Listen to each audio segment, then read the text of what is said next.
The 1980s were all about the mall.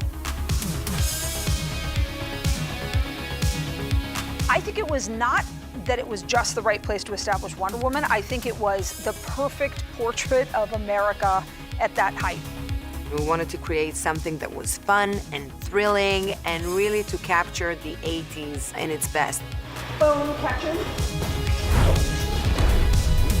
The mall is a portrait of what our world very much felt like. It was bright, it was colorful, it was shiny, but it was also the status quo. It was like a portrait of the new normal. This is life.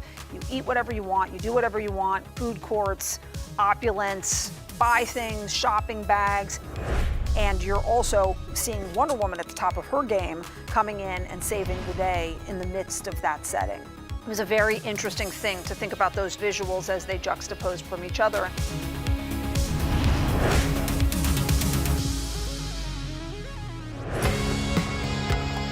When we scouted the Landmark Mall in Virginia, we were thrilled of its existence. To find an empty mall of the period that still was workable. You know, the escalators worked, the elevators worked, the bathrooms worked. We were all sort of really ecstatic that such a thing existed.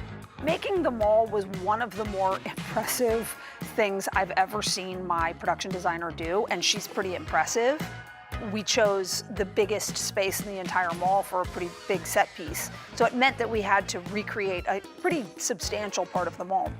I've designed for this movie like 65 stores to fill and create and design and find the signage and find the light and find the item. You need to make a proper research before being able to full of this 65 shop.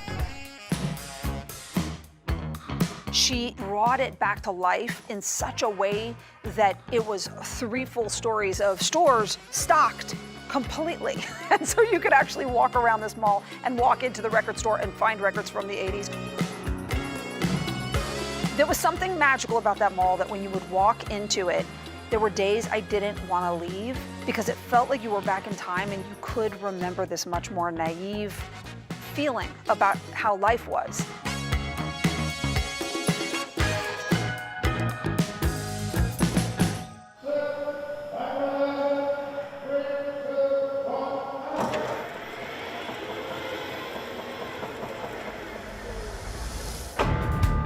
From the start, our whole ethos and pitch on this was that we wanted to actually do as much as we can real wire work. We've done more wire work on this movie than I've ever done on any other movie. I don't think we need to go reach for her. She's going to stand up into it, but she's also going to stand up into it and start running. Historically, wire rigs would pull you over something and land you. What these wire rigs involved was multiple different points of movement. We had a crew in Washington, D.C. doing this rigging for the longest time.